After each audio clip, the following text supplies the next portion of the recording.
আজকে মনোনয়নপত্র সংগ্রহ করেছি গণতান্ত্রিক মুক্তিযুদ্ধ গণতান্ত্রিক বিষয়ক সম্পাদক পদে।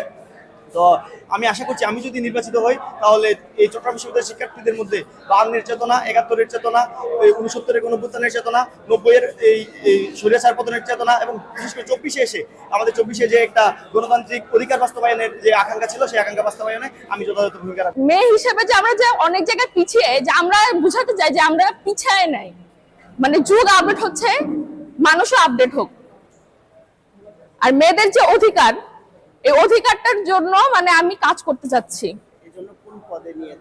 আমি সহছাত্রী কল্যাণ বিষয়ক সম্পাদক পদে দাঁড়াচ্ছি। আজকে এখন পর্যন্ত 440 জন যাচ্ছে আর কি, সর্বমোট 40 জন। এটা ফ্লোটা ভালোই মনে হচ্ছে, তবে আমার কাছে শঙ্কা হচ্ছে যে কালকে আমি কাভার দিতে পারবো কিনা। মনে হচ্ছে প্রচুর প্রার্থী হবে। আজকেই যেভাবে প্রার্থীদের আনাগোনা দেখা যাচ্ছে, সেই দিনে এমন হতে পারে যে প্রার্থীদের জন্য আমাদের সময় বাড়ালেও বাধ্য হতে পারে। আমরা নির্বাচন কমিশন নীতিগত সিদ্ধান্ত নিয়েছি যে আমাদের এই 464 মধ্যে প্রার্থীদের মধ্যে যারা আসবে, সিরিয়ালে যারা থাকবে, তাদের সবাইকে আমরা মনোনয়নপত্র নেওয়ার জন্য দেওয়ার চেষ্টা করি, সেটা যত রাত্রি হোক না কেন। কিন্তু সিরিয়াল শেষ হয়ে গেলে স্বাভাবিকভাবে আমরা বন্ধ করি, কিন্তু যদি লাইনে কেউ থাকে তার মনোনয়নপত্র আমরা সময় পার হলে নেব।